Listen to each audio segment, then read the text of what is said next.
Golden Ant is certain that today is neither the final battle nor the fiercest one it will have to face. It has never shied away from a fight, nor has it ever considered stopping until it achieves its ultimate goal.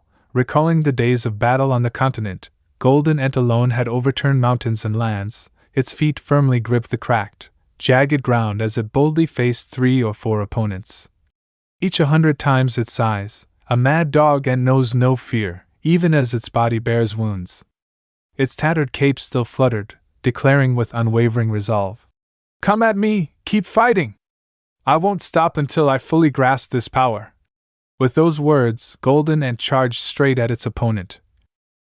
It was battered but never broken, having sworn to itself, if it couldn't master the overwhelming power within, it might as well let these beasts devour it whole. Golden Ant always fought 3 versus 4, and miraculously it still walked away unscathed. It had surpassed its limits, unleashing a torrent of spiritual energy so dense that it obscured the sky. Even the material god, merely observing from a distance, was buffeted by the energy waves and dust storms. Zi Lian, on the other hand, was left completely blinded by the dust storms. Standing in the midst of this overwhelming energy, Golden Ant continued to unleash more, soon illuminating even the peak of the dark tower. But just shining wasn't enough. It had to pierce thousands of meters into the sky. Breaking through the heavens in a grand display, without a word, Golden Ant turned the material god's dark tower into a blazing beacon, kicking up dust and debris into its owner's face, forcing them to summon massive tentacles in a desperate attempt to shield themselves. Such recklessness! Lucky for Golden Ant, its transformation was so awe-inspiring that no one called the authorities on it. After releasing its full spiritual force, Golden Ant took on an entirely new form, its entire body painted a deep red, both unfamiliar yet oddly familiar. This form exuded a crushing pressure, and even without moving, the material god was already breaking into a cold sweat, though he said nothing. He could clearly sense that Golden Ant's aura had undergone a complete transformation. If not for its still unyielding arrogance, he might have thought it was an entirely different entity. The moment Golden Ant revealed this form, Zi Lian immediately recognized it. How could he forget? Zi Lian never would. This was the very form achieved by combining both of their powers. Back then, when fighting against humans, Zi Lian had sacrificed his very life, allowing Golden Ant to devour him in order to attain this power. Now, Golden Ant had reached this form on its own. The praying mantis was left in shock. Was this where their bond ended? But truthfully, there was a reason why Golden Ant hadn't used this power from the start. If it had, its body would have been torn apart by the backlash immediately. It had taken countless battles across the continent, dying and reviving time and time again. Before it finally gained control, it was through sheer determination that Golden Ant could now wield this as its ultimate trump card. Golden Ant was ready to fight. It took its stance and called out to the material god. "Come!" This time, it could go all out. The radioactive octopus sneered. It was a god, while Golden Ant had merely grown a little stronger. What arrogance!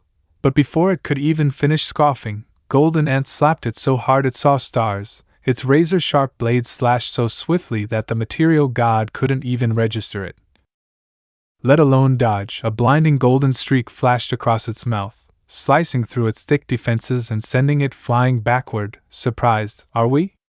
Laughing so smugly only to have its head split open and blood spray everywhere. Golden Ant had thought it was some kind of deity, but with blood spurting like that, it was clear that it was still bound by mortal biology. No matter how much it evolved, it hadn't truly transcended. The radioactive octopus was shaken, not just physically, but mentally as well. It launched a furious counterattack, screaming, "Don't get ahead of yourself. Even if you've grown stronger, the radiation in your body won't just disappear before you can kill me. Your own body will collapse, you damned ant."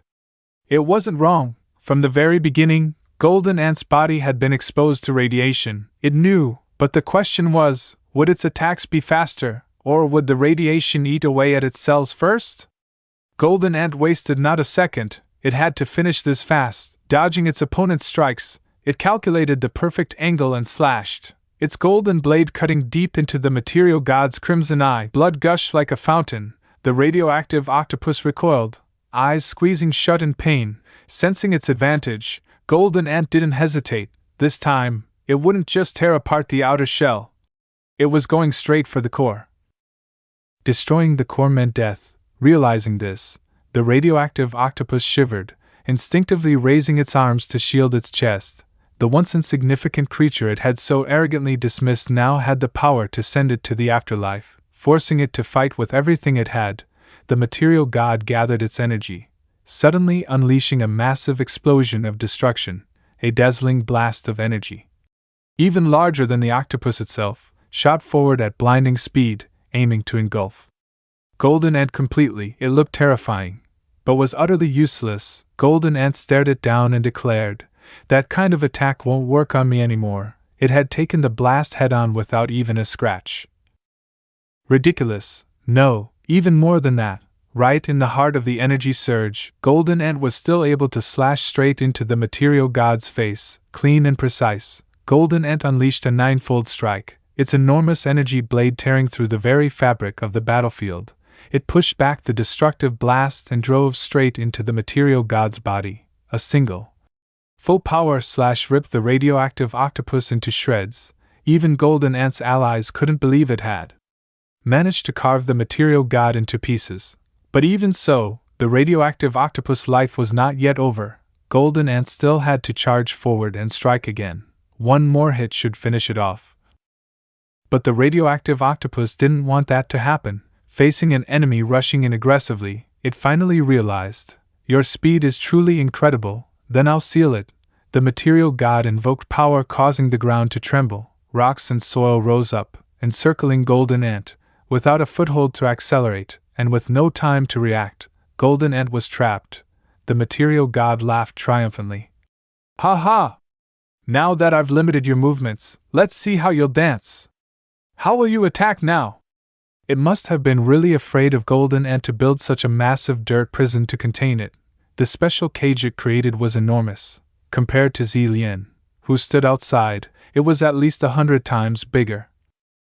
But Capper had already warned, mocking laughter often ends with a dislocated jaw. Blinding energy waves hadn't fazed Golden Ant before, and now it thought burying it in dirt would. How foolish! A dirt prison 100 times its size. 5 seconds. No, just 3 seconds. And it would explode into pieces. And just like that, the dirt and rocks blasted in all directions. At the same time, the material god was sent flying hundreds of meters by Golden Ant's attack, skidding for several more kilometers before coming to a stop. Its core was forced out of its body, a single blood-red eye surrounded by dozens of writhing tendrils, coughing violently.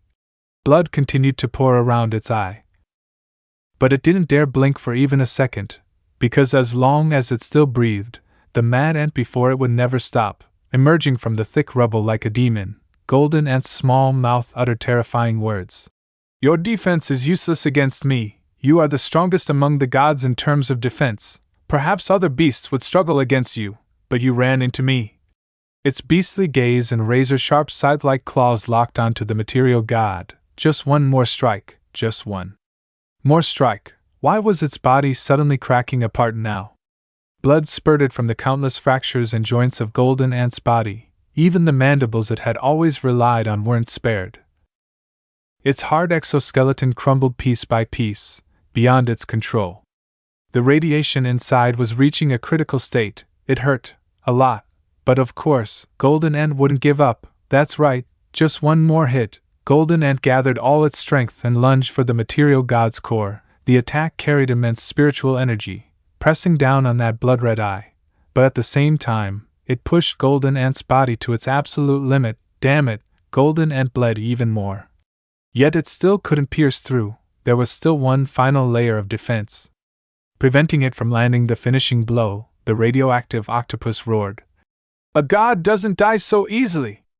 And it seems you aren't faring much better. Victory is already mine." That would be true, if this were a one-on-one fight.